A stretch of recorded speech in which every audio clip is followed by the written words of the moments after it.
Welcome to the Hey Docs podcast with your host, Jill Allen. Today, I am welcoming back Jake Gulick, CEO of Greyfinch. Jake works at the intersection of orthodontics and technology, leading a practice management software company in a time when AI, automation, and digital tools are evolving rapidly. From payment processing trends to the future of server-based systems, Jake brings a practical perspective on how practices can adapt without getting overwhelmed. In this episode, we're talking about the realities of AI, smart automation, and what practices should be thinking about as technology continues to reshape our industry. Let's take a look. This episode was brought to you by Greyfinch.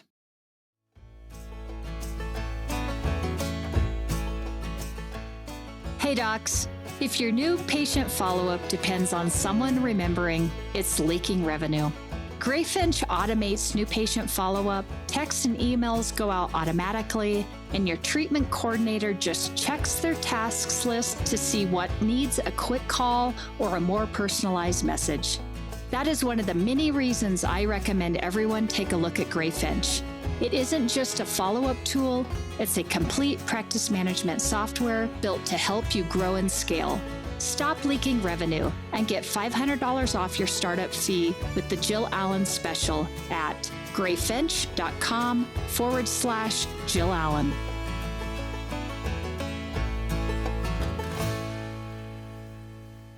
Jake, I'm so excited to have you back on Hey Docs. Thanks for being here today.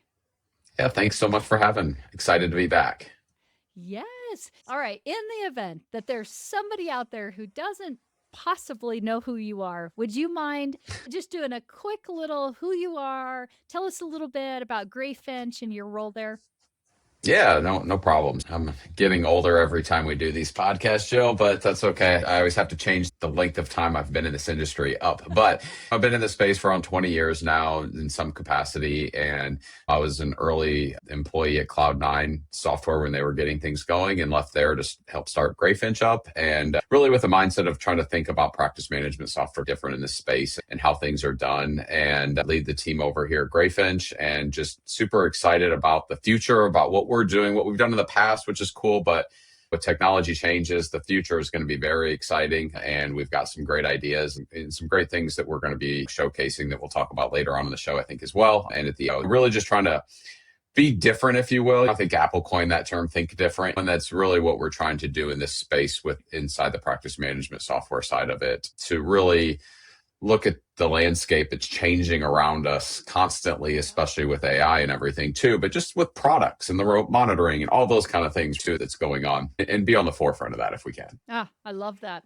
Today, I want to talk, and I know there's a lot of buzz around AI right now, a lot of noise around that, but I want to just jump in and talk about, because one of the things I've always loved about Greyfinch is just, I feel like you guys are constantly pushing the envelope in what we're going to allow a system to do, how we're going to openly work with different platforms, all of that. And I want you to just give us, your insight, your thought on what that looks like in our environment right now.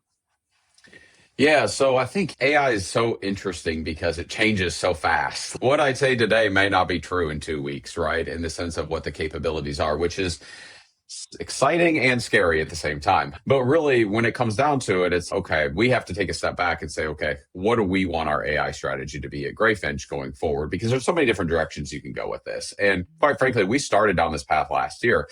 So we've been working towards it, doing things internally to help train models and so forth that can help clinics do things more efficiently in their practice. And we're approaching AI that we're not going to say that we're replacing a front desk person per se. We're going to use AI to make that person much, much more efficient. So when you get to the size that you need to be, or you want to be as a clinic, you grow, you add more employees, maybe you don't need to hire that person, because that employee that used to be able to do X, Y, and Z can now do that ×2 or ×3, because we've given them tools inside of Greyfinch to help them with their job, and those tools being AI agents and AI doing things behind the scenes for them. And one of the things that I will caution doctors on, and I think most of them, I love that a lot of them like to get in, and I've seen this from our customers even, get in and play with AI and stuff. Be careful what data you're giving AI, because especially if you're using free versions. If you're using free versions, they're using your data to train. You are the product, right? That's what I would say. If it's free, You're the product. And so your data is the product and the stuff that you're feeding into it. So know that you should not be putting in PHI or any sort of information like that into the system, into an AR model. Even the paid versions, you need to be careful. Do you have a BAA with them if you're putting patient data in and things like that? Because there is some extremely powerful things you can do with it. But likely need to strip PHI out of that. If you're leveraging that just for yourself, playing around with it, either on Claude or OpenAI or Claude Code or whatever you're doing, be mindful of that. It can get scary. I don't know if you haven't watched Silicon Valley, which is a show on HBO, and you're into this kind of stuff, you should go watch that. It's quite scary how spot on they were with a lot of the stuff, especially towards the end of the series of that show.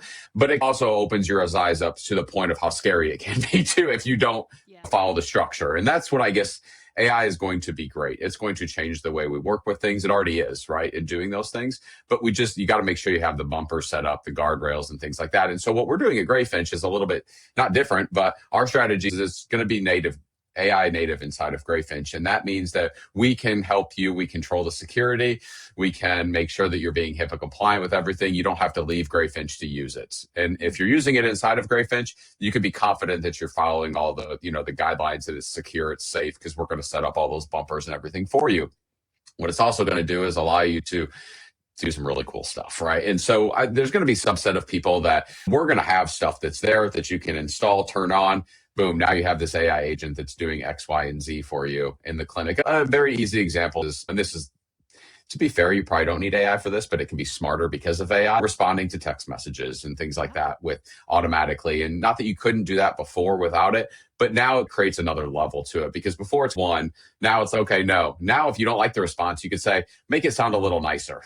And it can give you a nicer response, things like that. So, but auto responding, things like that, install it, boom, now it's working for you. But you may, as a doctor or as a larger group, want to build your own stuff out. Greyfinch will have that capability in the future for you to do those kind of things as well. So it's going to be extremely powerful. It's even hard to explain it, to be fair. And even when our CTO starts talking about it, some of it goes a little bit over my head. But I was like, simplify this. And it's, at the end of the day, we want to give doctors the tools that they can go in and do their own thing. Because we have a lot of tech savvy doctors, especially the younger ones, that, and doesn't have to be younger. We just see that with a lot of our client base, and they want to get in and play around with this stuff and do it. And so if we can set them up for success with it, they'll be able to build some really cool things. Because there's one thing that I've learned in orthodontics is that even though we're all doing the same thing, or the orthodontists are straightening teeth, right? Yep. They all work a little bit differently. Things are done differently. And so we can't build one size fits all for everything. So if people want to do their own stuff, then they should do their own stuff. So we're going to be releasing some stuff and showcasing some of this stuff at the AAO this year, which is very exciting. So definitely make sure to come by and check us out if you're there from that meeting. And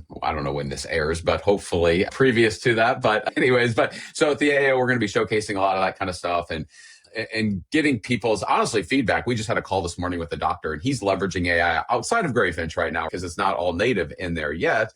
And the things that he's doing are the exact use cases that we've heard from others and already building the tools towards being able to do. So that was exciting to hear. And we're excited to continue to hear that, because things are changing. People are going to have different ideas, and it's just going to get more and more powerful. So I guess my message is that we are fully aware and are all in on pushing that forward into the system for our customers and future clients to have those tools available for them. Yeah. And I love that. And that's what I've always loved about you guys is definitely you're not my grandfather's orthodontic software company, right? Like you guys are definitely pushing the envelope at all times. I think that's something I always tell clients. I'm like, if you're looking for a software that is going to be the same 2 years from now, Greyfinch isn't going to be the software. If you're looking for a software company that is evolving and changing and constantly pushing the envelope, you guys are, exactly that, where you're just seeing a need, moving forward with it, seeing a need, bringing it on. And one of my favorite things is when AO comes around is to be able to go over and be like, all right, tell me what we got going on now. Yes.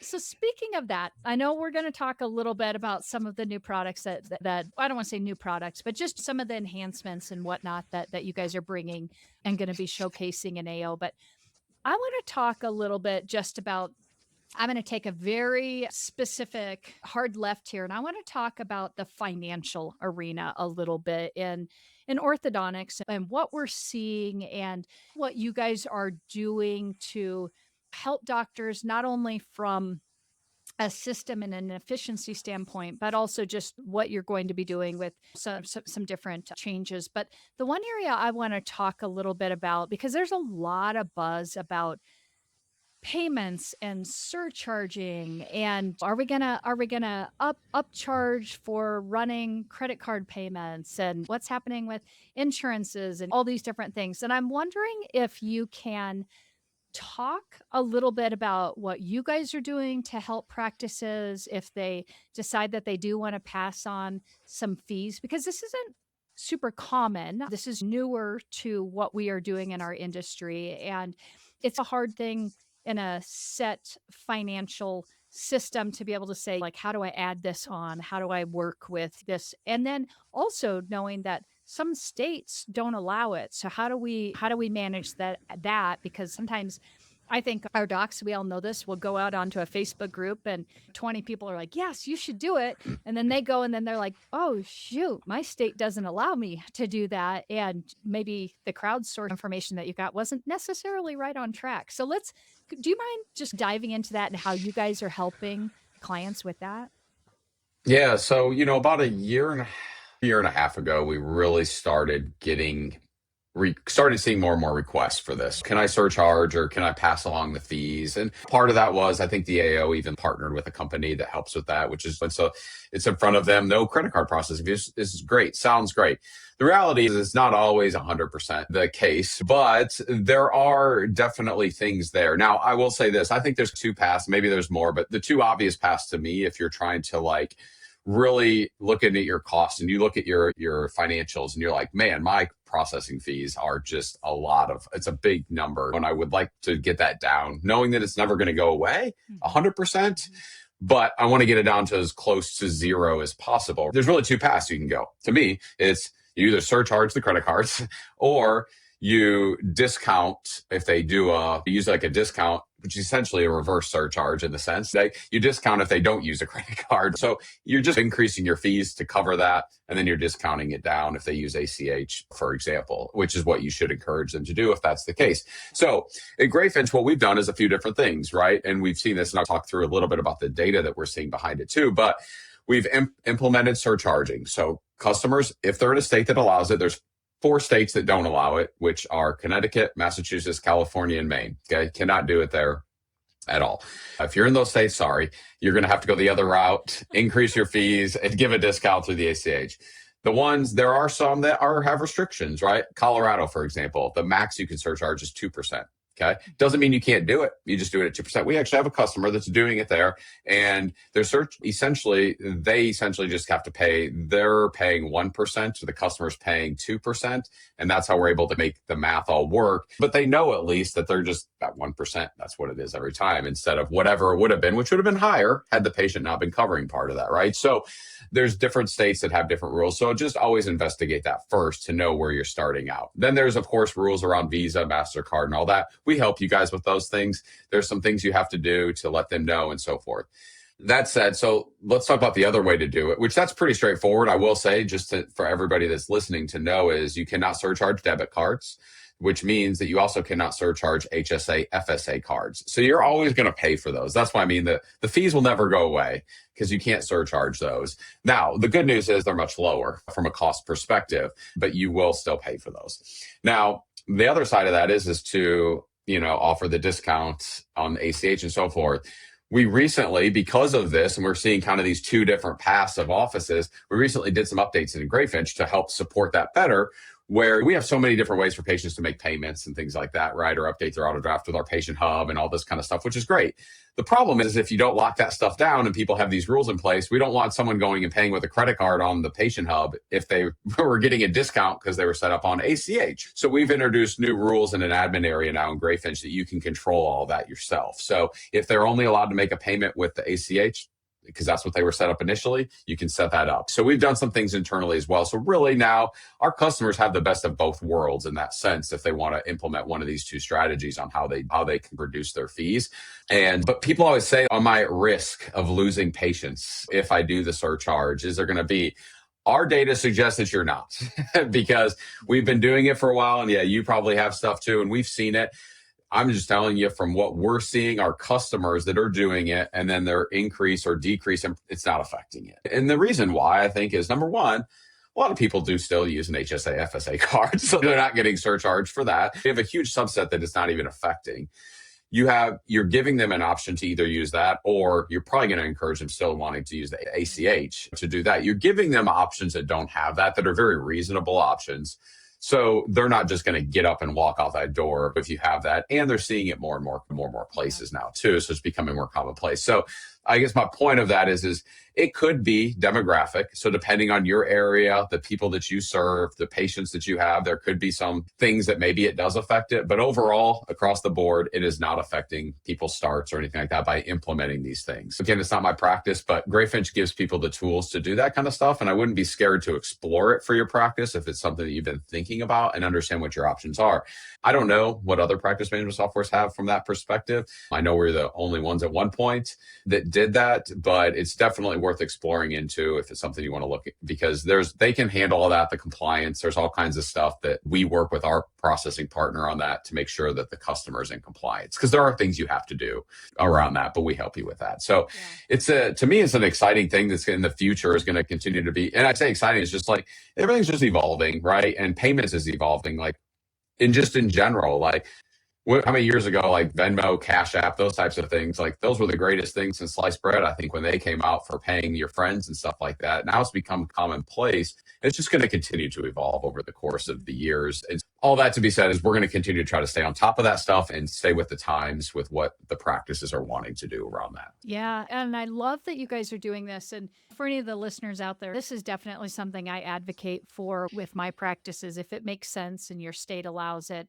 that I agree. I would ideally every practice to have everybody on an ACH, because that's going to be your lowest hit when it comes to processing fees. But ultimately, we just want to get rid of barriers for people saying no to treatment. And like we always coach that it doesn't matter which choice, it's just all in the verbiage of which choice a patient wants to use to say yes to treatment.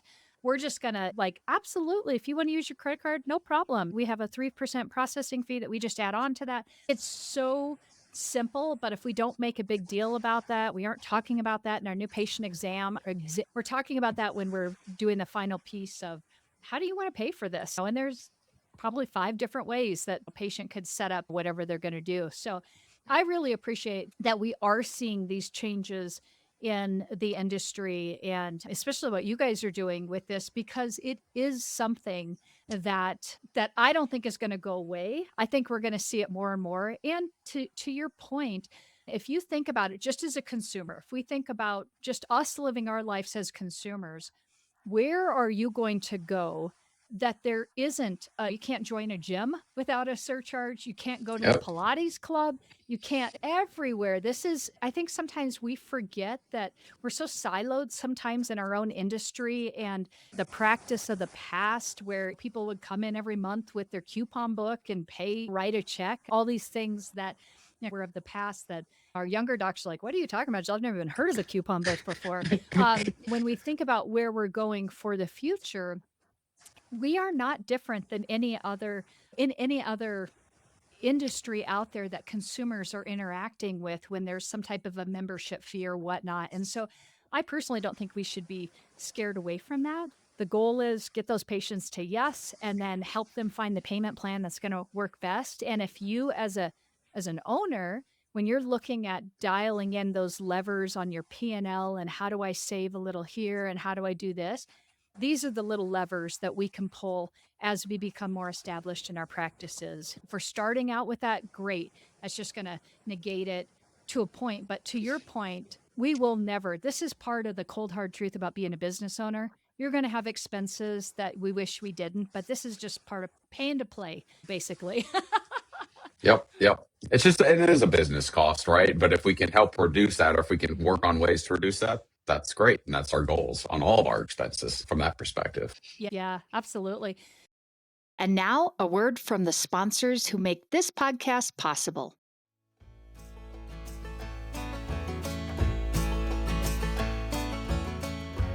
Are you thinking about opening an orthodontic practice? I know, it's a big decision.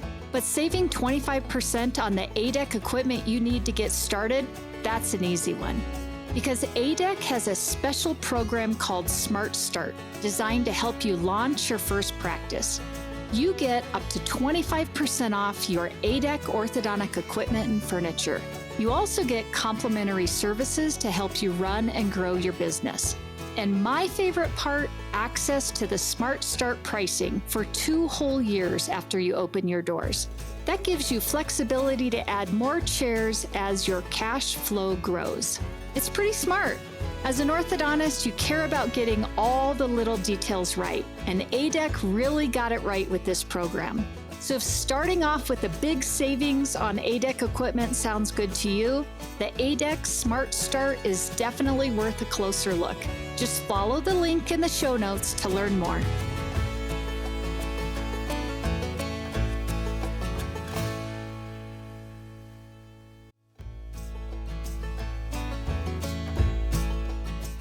Hey docs, let's talk about Smile Suite, because it's not just another scheduling system. It's a game changer in the world of new patient management. And as a proud Smile Suite partner, I've witnessed the incredible impact it has on practices of all sizes. Smile Suite means your new patient calls and web leads are expertly handled 7 days a week, even during nights and weekends. And they offer top-notch customizable presentation software and seamless post-consultation follow-up. It's like having a secret weapon for your practice's success. Curious? Dive into the revolution at getsmilesuite.com.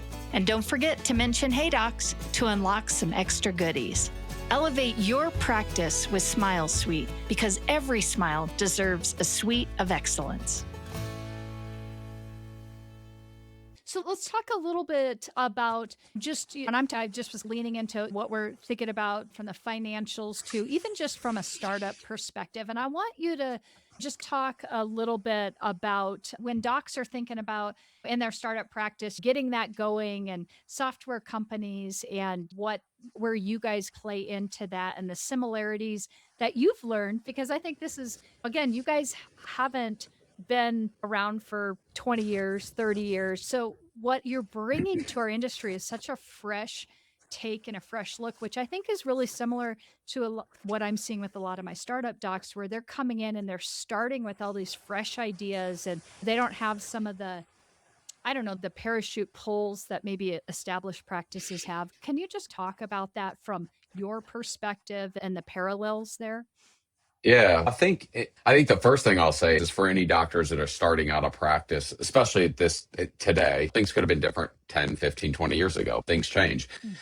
Starting a business is hard. Don't go into that thinking I'm just going to hang a shingle and patients are just going to start showing up. And I feel like that a lot of people have that mindset, because maybe 20 years ago, 30 years ago, there was some truth to that, to be fair, I think, but it's changed a lot. And so it's hard. You have to be invested all in. And I think one of the challenges that a lot of doctors have now in this day and age is that they are starting a practice, but they got to pay the bills. A lot of them have large student loans. You got to pay your bills. So now they're working at somewhere else, whether it's a larger group or just another doctor, 2 to 3 days a week. So you're not all in on your practice per se, 5 days a week or 6 or 7 days a week, because you have to pay the bills. And that's understandable. So my point is that you need to take a step back and say, what can I do and where do I need help at? And I think part of the challenge is, and we're the same way when we were starting up Greyfinch, is okay, what are we really good at?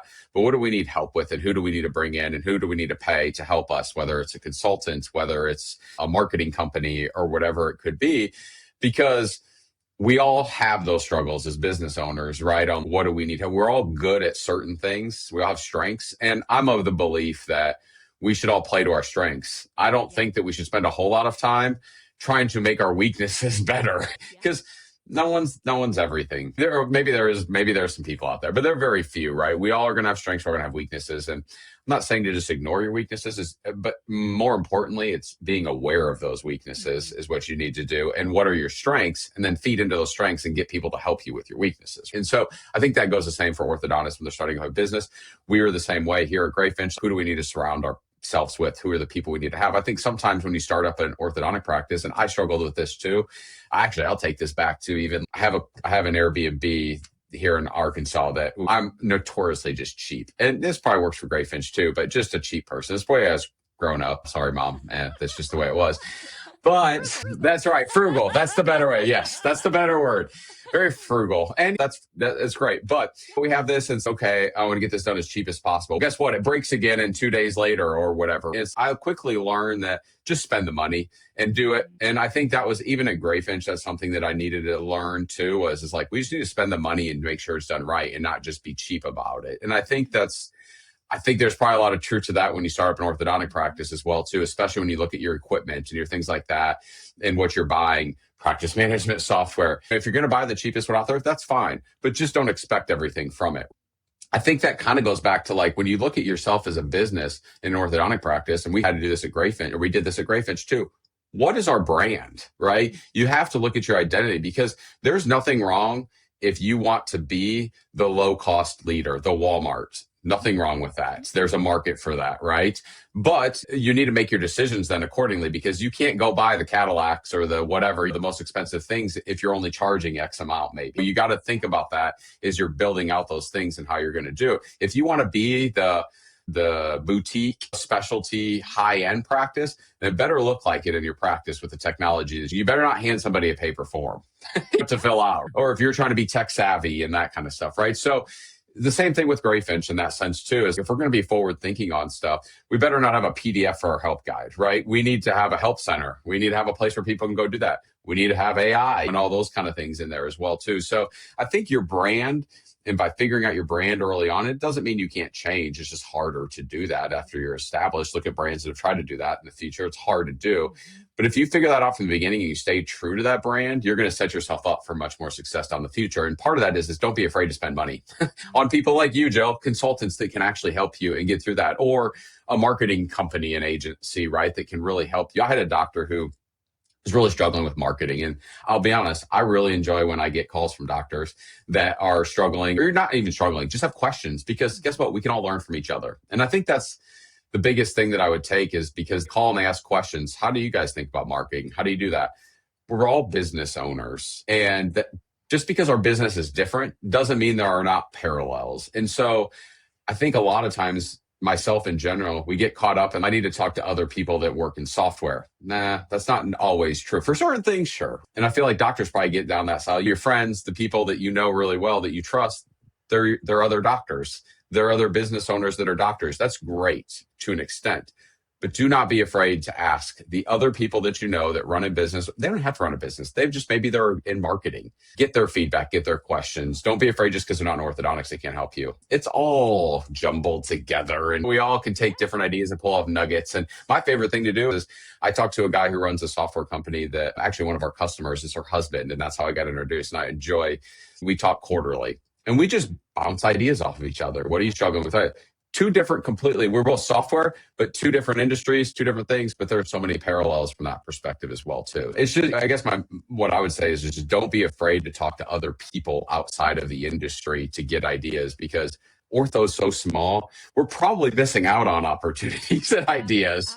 So look outside and see what's working elsewhere, and let's try to bring that into it. I really appreciate your thought on that, because I think it is, and I think I see this a lot with my younger docs and our docs that are in that 8 years and younger, where there is, especially when we're opening up a company, and you and I have opened up companies, we know there's this phase that we go through, that's this Superman, Superwoman phase, right? Where we think we have to do it all. We have to know it all. We have to be perfect at everything we do. And there was a book that one of my favorites. I don't know if you've ever read the book, Who Not How, but it's such a great book, and I highly recommend that to anybody, who may be listening, because it is exactly on this topic of, there are times where you need to find the who to figure that out for you, and not spend the time wasted on the how to do it, because you will actually get there faster if we put the right who's in place. And to your point,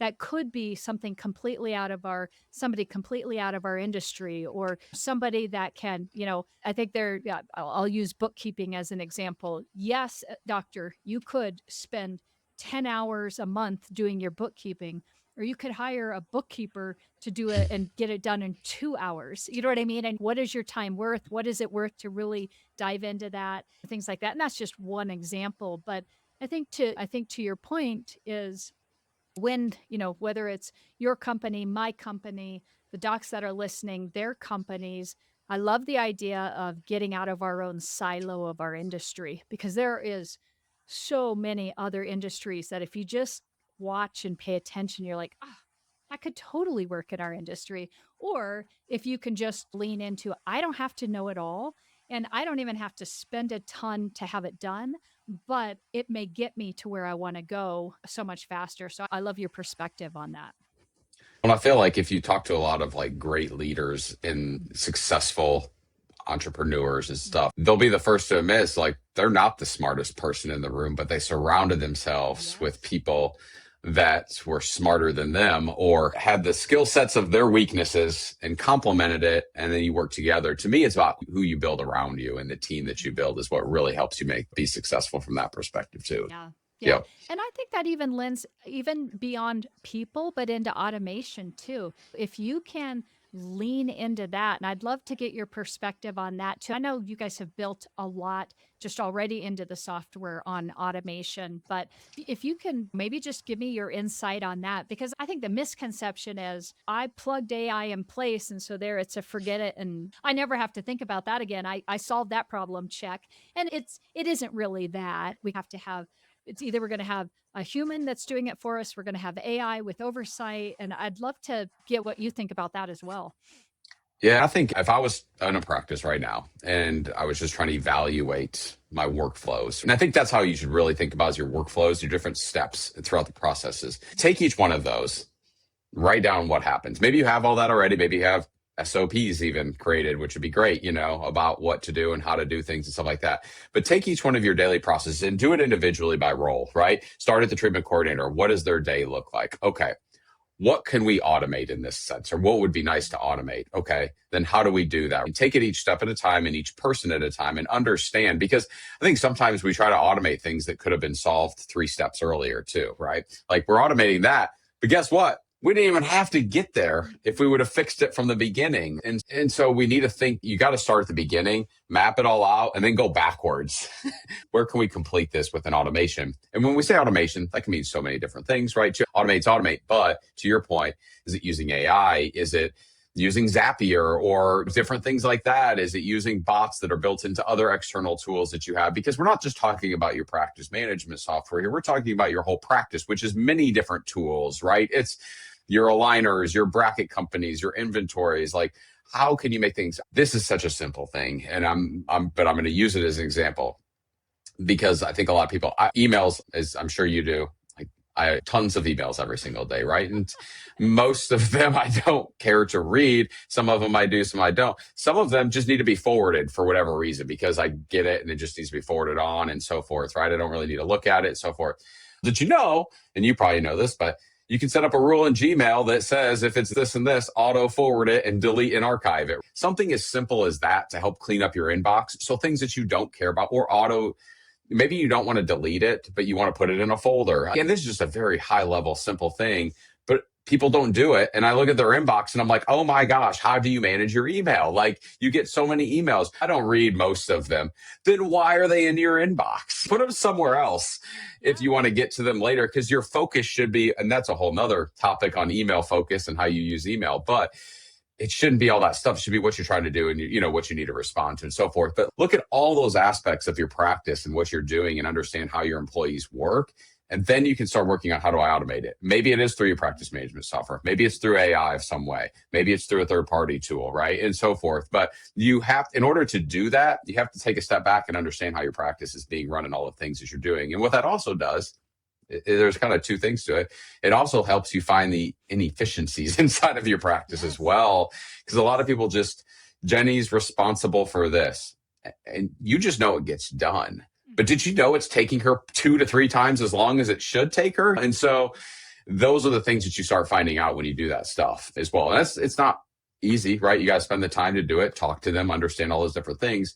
But man, you're going to have a much more efficient practice and probably happier employees too, because you're making their job easier, right? And then you just set yourself up for more scalability. It comes back to what I talked about earlier. We're not replacing people, we're making them more efficient.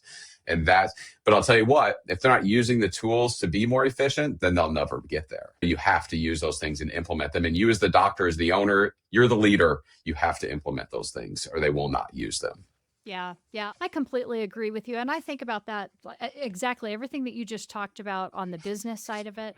But you made such a good point, and I think docs, you need to think about this even on your personal side because we think about what is the drag as business owners. There's just a lot of mental drag that comes from all of the tasks that go into once you're a business owner and it doesn't stop. We'd all love to say, yes, we've got perfect balance and I only work from 9 to 5 and I only think about my business from 9 to 5. That's baloney. We as business owners, we think about it 24/7. Even sometimes we're dreaming about it. But I think it's like just trying to find that balance even on the personal side to make it so when you are engaged in the business, do you have this parachute of things that are just I love the email because that is like such a simple thing, but we just sometimes don't even think about the simplest of things. And I'm just going to give you an example. It sounds so silly and somebody's going to be like, "Are you kidding me?" But there are two things that I do in my life because it really helps me. And I learned this from a business course a long time ago too, but evaluating where my time is. And if I can, it sounds crazy, but if I can hire Instacart to go do my shopping, it's preloaded all the things that I normally shop for in my house. And for the most part, I can go in, add a few things, click. That gives me back how much time that it would have taken me. And again, that's a personal side, but it gives me that focus that, I don't have to be stressing about do we have the groceries that we need for the week or having somebody, again, really bougie, but I have a house cleaner come in. And for me, it's if I can get back that 4 hours, I work really hard through the week. And if I don't have to spend the time looking at my dirty bathrooms and instead I can go hang out with my grandkids or I can go do this or that, it frees me up to then be able to focus more on my business when I need to be doing it. And it's like these little things that make, I think, such a big difference in how productive we are as business owners and moving through our days, our weeks, our months, our years. Yeah. And I think that kind of goes back to what I was talking about too earlier, saying the frugalness in me. Yeah. Sometimes it's hard for me to pay the house cleaner to come clean my house because I'm like, I can do that. But then the reality of it is it takes away that time. It adds stress. The house isn't clean. Then what does that do? It's annoying. The house isn't clean. Didn't get done. I got to do that. Makes me in a bad mood. Guess what? Then it just is that cascading effect. Yes. And it's, you know what? It's worth it to spend the money to just have that. And I don't have to worry about it and think about it. And so it's been, for me, I've grown a lot. I feel like as a person over the last 10 years as well on that side of it and seeing those things. It's what are the things that are tripping you up or causing that stress? And let's try to reduce that down. And yeah, you may have to pay for it. And I know it's hard, especially as a new business owner. But at the end of the day, if that's what you're focused on, you're going to set yourself up for much more success in the future, even though it may cost you a little bit on the front end, of it. Yeah. No, I love that. That's a great examples there too of things in personal life, but it goes into your business life to your point because it affects it from that standpoint. Yeah, absolutely.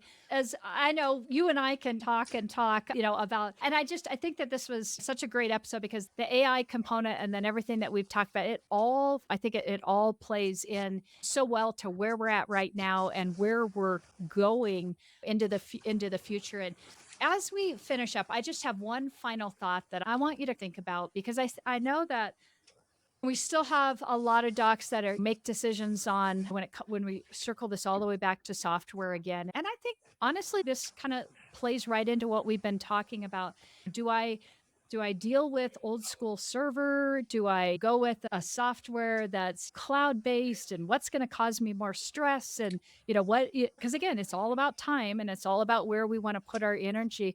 I'm wondering if you can talk to that a little bit and maybe what you guys have seen, what you think about just the pros and cons of one train of thought versus another.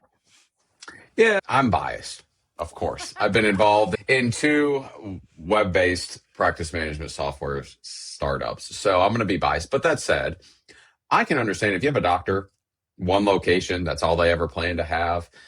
and just wants to get a server because he can manage it and run it and so forth. Maybe it's less expensive in his mind or her mind. Okay, I still am not sure I fully buy into that. But there could be a place for that. But I think really when you're looking at practice management this day and age, you really need to you don't need to look at it. You do need to look at it what's there today. Obviously, you need to run your practice, but you also need to say, where do I feel like my practice is going in the next 10 years?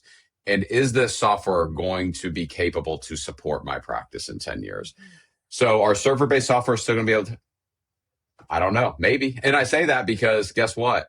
Operating systems change, requirements change, security changes. Are they going to make the necessary improvements to support those types of things? Those of you that are on server-based softwares, you'll see a lot of times, do not upgrade to the latest operating system until we have done our things because it'll break or something won't work. Will that continue to happen? Will they continue to do those things? Likely, if they're still supporting the software, they're going to have to, right? But if you want to not think about it and not worry about the technology changes in terms of the different computers, the browsers, and all that kind of stuff, a true browser-based application is really the best solution for you. And I'll just say this, just a word of caution out there, is that everybody claims to have clouds. That word is irrelevant to me anymore because everybody says they're cloud. What you really want to ask the people is, are you browser-based? Can I go to any computer and use my software without installing software? That's when you're going to know what you have. Can I use it on a Mac without installing any software? Can I use it on a PC? Can I go to the library and use my software just by going and connecting to the internet? Then you're going to start to learn what are the true browser-based applications. And some people may say, what's cloud-based? I just don't care about my server. That's fine if that's all you care about. But there are also a lot of other things that come along with that. That's older technology. Greyfinch is built on very similar technology that Facebook's built on. I don't think Facebook's going anywhere for a while. The cool thing about it is, and this is where, to me, it's like, it's even other practice management softwares that are browser-based. They're not built on the same platform and same technology. And one of the cool things that I think with Greyfinch is, a quick plug, is that we are built on that React component and technologies. And guess what? I'll give you a great example. Our calendar. We redid our scheduling calendar last year on how schedules work and all this, and made a ton of improvements and enhancements to it. And instead of starting from scratch, we went and paid $750 for a calendar component that someone had that got us 70% of the way there. So instead of taking 2 years, a year, hundred thousands of dollars to build this calendar component out, we bought it off the shelf. We own all the code, though. That's the beauty of it all. Yep. And we customize it to fit Greyfinch. And by working with companies that are using those newer modern tech stacks, they're able to give you more, update more, use AI, all those kind of things. I don't know. The server-based softwares, I'm going to guess, are going to have a harder time leveraging AI because of just some of the limitations. So those are the things you want to start to ask your practice management software. Even if you're not in the sense of switching today, find out where they're going. And does that match what you want? Doesn't mean you need to switch today, but you need to start planning for that if they're not going to be what you want. Because the sooner you do it, the better your life's going to be, because you'll grow into it with whatever you switch to. Yeah. Yeah, I completely agree. And I think I just want to bring it back to, like, even just the computers that you use. If we take it all the way back to where is the stress in your life? I don't know. I'm a Mac user through and through. If you put me on a PC, I want to pull my hair out anymore. But that's because I don't want to have to relearn. I learned it. I knew it because they were out. But and I think even just little things like that can make such a difference, where you literally could have, if you really wanted to in your practice, you could be running multiple Macs and PCs if you've got the right systems that you're working with, and it just doesn't matter. And I think, again, take those energy time sucks out of your life, make it simple. And like you said, let's see where the future's going. I know our time is coming to an end here. And in the event that somebody wants to learn more about Greyfinch, maybe they haven't had exposure to you guys yet, they haven't been able to get out and do a demo, what's going to be the best way, Jake, that they can get in touch with you? Yeah, our website is a great resource with good information. You can schedule a call with one of our reps as well, too, to see the software in action, or they can send you a video of it if you want. So greyfinch.com. You can spell gray either with an A or an E. It'll get you to the same spot. Technically, it's E, but we also have the A as well. So greyfinch.com will get you everything you need to get in touch, to learn more. Most people start with the demo and just go from there, and to get a sense, even if you're just interested in seeing what's there for the future. We'll talk to anybody and show the software because we're excited about it and we want to get the word out. Yeah, that's great. All right. You know how I like to finish this up? I like to finish this up with a quick little speed round. Are you good for that? Let's go. All right, here we go. What is your go to strategy for getting unstuck when you're facing a tough problem? I go for a walk to clear my head. Get out of the house or the office, whatever it is, get some fresh air. Honestly, sometimes I'll listen to a podcast even that is usually about business or something like that. That just retrains my mind, gets me a fresh thought, and that usually helps get away, walk away. How many times, Jill, have you had I've done this. I have an email typed up and I don't send it. I walk away, clear my head, I come back and it gets changed. And because I've cleared my head, rethought how I want to approach these situations. Yeah, I love that. I love that. All right, here's a fun one for you. If you could add one unconventional perk to an everyday workplace, what would you want to add? Ooh, that's a good one. I would have a pickleball league. That's a selfish reason, but I want to come I'd make all the employees learn how to play pickleball and we'd have a fun league. No, I mean, I do believe like from perks are great and you can do all kinds of some of gym memberships and stuff like that. But it'd be fun to have. To me, it's more about building that camaraderie and interaction with the team. I love that. All right. And then last one, if you could give, what's one piece of advice you wish you had followed earlier in your career? One of the things that I definitely am starting to do more now, I did it earlier in my career. I feel like it's almost, I'm gonna change this just a little bit because it's hitting me. It's more about in the middle of my career. I stopped this for a while. Reading more just business books about, and it's not about how to run a business per se, but it's to get different perspectives from people. I've learned a lot and get different nuggets. I don't take everything that everybody says to heart because I'm different, they're different, things like that. And I did that early on. I feel like when I got really busy with the different things, I just didn't have time to do that. I'm starting to do that more now. I'm reading a great one right now. It's called The Gap in the Gain. It's an excellent book. Yes. And my gosh, I'm like, I needed this and it really helps. So it makes me, again, kind of goes back to your first question, but it makes me take a step back and rethink things and how I'm approaching stuff. And so just that exactly, I wish I would have kept going on that because I feel like I wouldn't be reading that book today if I would have read it early in the middle of my career. But read more books. Yeah, I totally agree. And there's seasons for all of us where we're going to have our ups and downs, but I love that one. Jake, thank you so much for being on Hey Docs again. It's always a pleasure. You're such a wealth of information, and I'm excited to see some of those new fun changes at the AO this year. Yeah, looking forward to seeing you there as well, too, and your team, and appreciate you having me on the podcast as always. Yep. All right. See ya. Thanks.